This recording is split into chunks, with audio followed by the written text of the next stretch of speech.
Olá, sou a professora Érica Xavier e hoje vamos falar sobre o sistema digestório ou sistema digestivo. O sistema digestivo ele é responsável pelo processo de absorção dos nutrientes e por todo e qualquer contato do nosso organismo com o alimento. E tudo isso ele ocorre por meio de processos químicos e físicos. O nosso sistema digestivo, o sistema digestório, ele é composto por dois tipos de órgãos, vamos dizer assim, que é o tubo digestivo, que compreende a todo o processo, todos os órgãos por onde o alimento passará, e os órgãos anexos, que são os órgãos responsáveis ou glândulas responsáveis pelo auxílio na degradação daquele alimento para que ele seja absorvido pelo organismo e os nutrientes sejam passados. Temos aqui, eles são divididos em partes, temos que o sistema digestivo ele é dividido em tubo digestório alto, tubo digestório médio, tubo digestório baixo e os órgãos anexos. Vamos falar primeiro sobre o tubo digestivo ou tubo digestório. O tubo digestório alto, ele é composto pela boca, faringe e esôfago. Aqui temos uma imagem melhor que vocês conseguem observar a boca, essa região. Temos aqui a língua, temos o palato mole, temos a epiglote. Quem assistiu a aula sobre sistema respiratório lembra do que eu falei sobre a importância da epiglote, porque a laringe e a traqueia, como essa imagem bem representa, elas são órgãos do sistema respiratório. É por aqui que o ar vai passar para que consigamos respirar. E quando vamos nos alimentar, note que temos em comum a faringe. E o alimento ele vai precisar passar por aqui para chegar no estômago, passar pelo esôfago e chegar no estômago. E nesse momento a epiglote ela vai fechar esse canal para evitar que o alimento passe para essa região e chegue a obstruir. Se houver obstrução, nós vamos ter o famoso engasgo e ou possivelmente, se não conseguir retirar o alimento daqui, a pessoa pode morrer por asfixia. Vamos falar sobre a boca, que é a porta de entrada dos alimentos no tubo digestivo, por onde nos alimentamos. Ela corresponde a uma cavidade forrada por mucosa, onde os alimentos são umidificados pela saliva produzida pelas glândulas salivares. Note que aqui já temos um órgão anexo, as glândulas salivares aqui. Em um segundo momento, entra a ação da atividade enzimática da pitialina, que é a amilase salivar. A amilase salivar, a pitialina, ela é responsável pelo início do processo químico. Até a boca ela é responsável pelo processo físico de destruição do alimento. Como vemos um pão, por exemplo, quando mordemos e mastigamos, ele sofre um processo físico. A gente vai quebrar as partículas em partículas menores para que o nosso organismo consiga trabalhar com aquele bolo alimentar que vai ser formado pela boca. Aqui temos uma visão maior da boca. Observe aqui a arcada dentária superior, que é responsável, e a inferior, que são responsáveis pela quebra do alimento. Temos o véu palatino, que auxilia nesse processo e também tem um processo de sustentação. A amígdala, o freio do lábio, os lábios superiores e inferiores e a língua, que este órgão ele é responsável por introduzir o bolo alimentar para dentro do nosso organismo e pelos sabores que sentimos. Como viram no ensino médio, cada região presente na língua ela é responsável pela detecção de algum sabor. Temos a faringe, que é um tubo muscular membranoso que se comunica com a boca através do istmo da garganta e na outra extremidade com o esôfago. Ou seja, ela é a ponte. Como eu falei anteriormente, a faringe é o que a gente chama de garganta, vulgarmente chamado de garganta. Nasofaringe, aqui lembre, é o nariz. Lembre de nossa aula sobre o sistema respiratório. A nasofaringe, ela é responsável por auxiliar no transporte do ar para os pulmões. E temos a laringofaringe, que é a interseção aqui, onde termina a faringe e começa a laringe, aqui já faz parte do sistema respiratório. Temos agora o esôfago, que ele é um conduto musculoso controlado pelo sistema nervoso autônomo. Pelo esôfago, é uma área de contração, o bolo alimentar está representado por essa imagem. O esôfago ele é um tubo musculoso, onde ele realiza movimentos peristálticos, onde o bolo alimentar, ele é levado até o estômago, através desses movimentos. Esse movimento, ele só é de uma via, só é inferior, ou seja, ele leva o alimento para baixo. Para evitar qualquer retorno do alimento, o nosso corpo ele se preparou para realizar apenas uma via, uma mão. Aqui você vê o bolo alimentar, ele sendo empurrado, ele vai ser empurrado até o estômago para que inicie o processo químico. Vamos lá.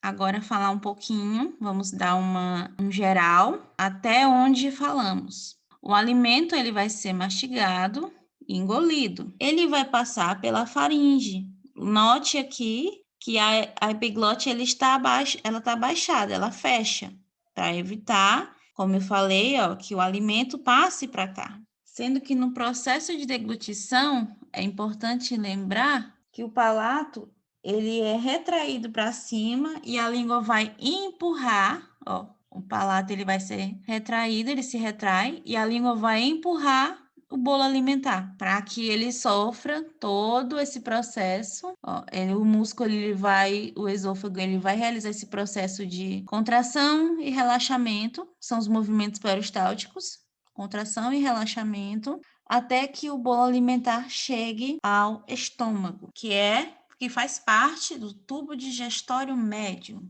que é composto pelo estômago e pelo intestino delgado, que vamos falar um pouquinho sobre o duodeno, jejum e ilhéu. Agora que chegamos no estômago, ele faz parte do tubo digestório médio, junto com o intestino delgado. O estômago é uma grande bolsa que se localiza no abdômen, sendo responsável pela digestão das proteínas. Temos aqui o final do esôfago e o início do estômago. Temos ele é dividido, ele tem regiões onde recebe denominações por estarem em determinadas localizações ou por realizar determinada ação. Por exemplo, a cândia, ela recebe esse nome porque ela fica próxima ao coração e ela só é separada dele pelo diafragma, que ele é um músculo que faz parte do processo respiratório. Então, ela recebe esse nome por isso. Ele possui uma pequena curvatura superior e uma grande curvatura inferior. A parte mais dilatada recebe o nome de região fúndica, que é essa região. Enquanto a parte final, que é a mais estreita, ela recebe o nome de pilórica ou piloro. O simples movimento de mastigação dos alimentos já ativa a produção do ácido clorídrico, que ele vai estar presente aqui. Contudo, é somente com a presença do alimento, um alimento, no caso uma proteína, que se inicia a produção do suco gástrico. Este suco vai ser uma solução aquosa, composto de água, sais, enzimas e o ácido clorídrico. A mucosa gástrica ela vai ser recoberta por uma camada de muco que protege de agressões do suco gástrico, uma vez que ele é bastante corrosivo. E a pepsina é a enzima mais potente do suco gástrico e ela é regulada pela ação de um hormônio, que é a gastrina. Que a gastrina ela é produzida no próprio estômago no momento em que as moléculas da proteína do alimento elas vão entrar em contato com essa parede, com a parede do organismo, aqui, com a parede do estômago. Assim, a pepsina ela vai quebrar as moléculas grandes das proteínas e vai transformar em moléculas menores.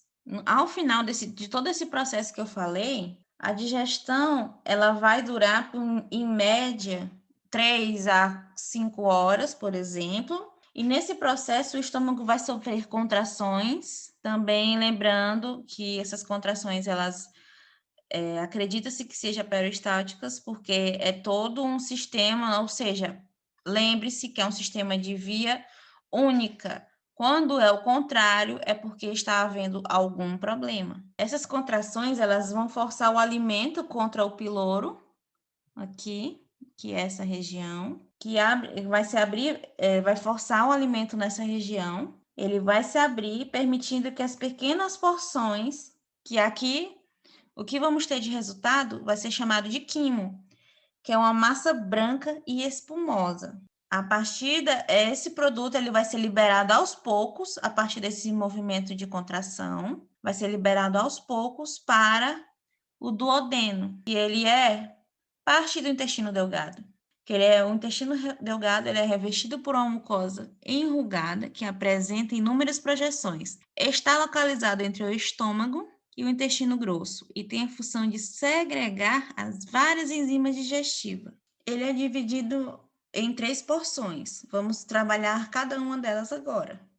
Temos o duodeno, que é a primeira porção do intestino delgado a receber o quimo, que, como eu falei, é uma massa branca e espumosa, que é o resultado de todo aquele processo enzimático que as proteínas vão sofrer. No caso, um alimento de origem proteica vai sofrer no estômago, que ainda está muito ácido, sendo irritante à mucosa duodenal. Vemos aqui o duodeno, onde o quimo ele vai chegar aqui após passar pelo estômago e nessa região ele vai ser banhado pela bile, que ela é secretada pelo fígado. Temos aqui a imagem do fígado e armazenada na vesícula biliar. A bile ela vai conter bicarbonato de sódio e sais que vão emulsificar os lipídios. Além disso, o quimo ele vai receber também o suco pancreático, que ele já fica bem próximo ao aqui, olha, o duodeno fica bem próximo ao pâncreas já também. E ele vai receber, né? Ele vai receber o suco pancreático produzido no pâncreas. Ele contém enzimas, água e grande quantidade de bicarbonato de sódio, pois dessa forma favorece a neutralização do quimo. Note que a vesícula biliar já produz uma certa quantidade de bicarbonato, mas o pâncreas é a maior produtora. Então, ele é um órgão essencial para todo esse processo de digestão.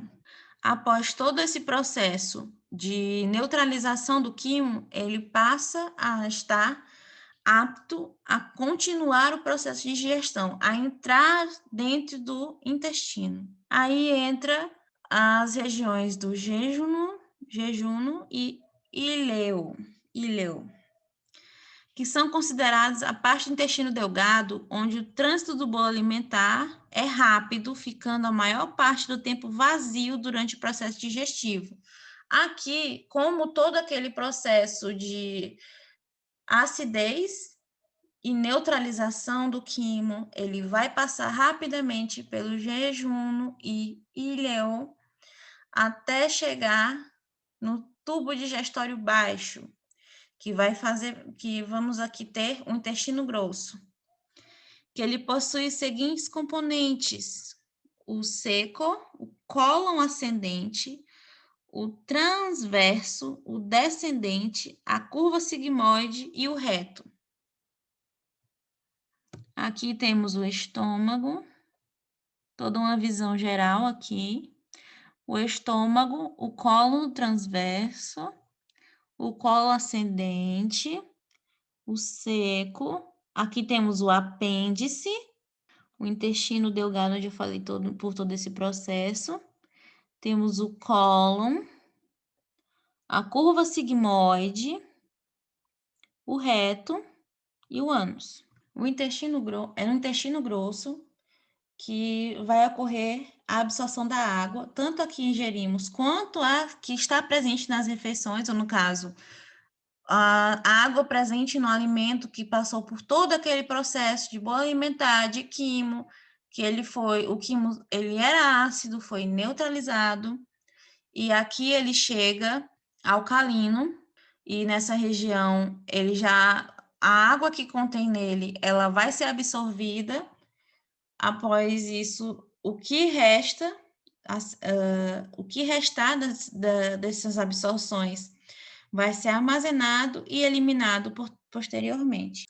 Mas vamos ver um pouquinho mais, vamos falar um pouquinho mais detalhado. O seco é a primeira porção do intestino grosso, onde os resíduos alimentares já constituindo o bolo fecal passam ao colo ascendente, eles vão passar pelo colo ascendente, depois ao transverso, e em seguida eles vão ao cólon descendente.